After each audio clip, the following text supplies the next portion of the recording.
تفسیر مبارکہ میں لکھا ہے کہ حضرت سیدنا داؤد علیہ السلام کیا تھے؟ اللہ رب العالمین کے برگزیدہ بندے، ایسے تو نبی ہے، اللہ رب العالمین ان کو بہت نوازا، ایسا نوازا، اور کیا ہے تبلیغ کا ذمہ اللہ رب العالمین نے نبی بنا کر حضرت بھیجا۔ تو ان کے اخلاق کی کیا ہے، لوگ گواہیاں دیتے تھے کہ واقعی حضرت سیدنا داؤد علیہ السلام جیسے با اخلاق کوئی ہے ہی نہیں۔ بہت سارے لوگ تعریف گن گایا کرتے تھے کہ حضرت سیدنا داؤد علیہ السلام جیسے کوئی ہے ہی نہیں۔ تو حضرت سیدنا داؤد علیہ السلام جیسے گلیوں سے کہیں سے گزرتے تو ان لوگوں سے پوچھتے تھے جن لوگوں نے حضرت سیدنا داؤد علیہ السلام کو کبھی دیکھا نہ ہو، تو پوچھتے ہیں اے بندو بتاؤ داؤد علیہ السلام کیسے بندے ہیں؟ تو وہ تعریف کیا کرتے تھے باقی ایسے بندے ہیں کہ اس جیسا کوئی بندہ ہی نہیں ہے۔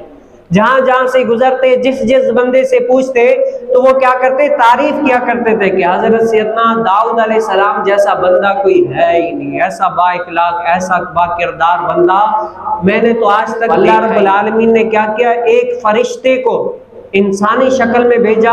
تو حضرت سیدنا داؤد علیہ السلام گزر رہے تھے، جو فرشتہ تھا لیکن انسانی شکل میں تھا۔ تو حضرت سیدنا داؤد علیہ السلام پوچھا بتاؤ کہ داؤد علیہ السلام کیسے ہے؟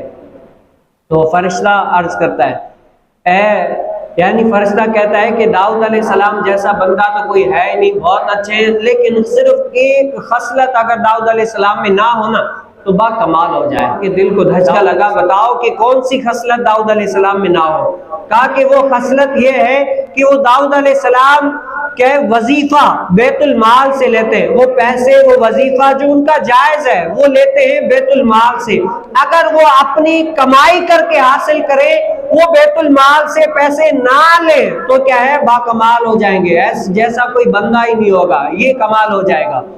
تو جب داؤد علیہ السلام کو یہ سنا نا، داؤد علیہ السلام گھر گئے تو کیا ہے، سجدے میں گر، ان کی بارگاہ میں گر گئے، گریہ وزاری کر رہے، اے مولا مجھے کوئی ایسی نوکری دے، کوئی ایسا کام دے جس کی وجہ سے میں اپنا گزر سفر کر سکوں اور بیت المال سے پیسے نہ لوں، بیت المال سے جو وظیفہ لیتا ہوں وہ نہ لوں۔ اے اللہ میری کوئی ایسی یعنی جاب لگ جائے، ایسا کوئی یعنی کاروبار ہو جس کی وجہ سے میں اپنا گزر سفر کروں، اپنے گھر والوں کا گزر سفر کروں۔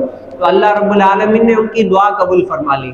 تو حضرت سیدنا داؤد علیہ السلام کے اللہ رب العالمین نے دعا یہ قبول کی کہ وہ اگر لوہے کو ہاتھ لگاتے نا تو لوہا کیا بن جاتا، نرم و ملائم بن جاتا۔ تو حضرت سیدنا داؤد علیہ السلام لوہے کو ہاتھ لگا کر زرا بناتے اور لوہے کی اشیاء بنا کر بیچتے اور اپنا گزر سفر فرمایا کرتے تھے۔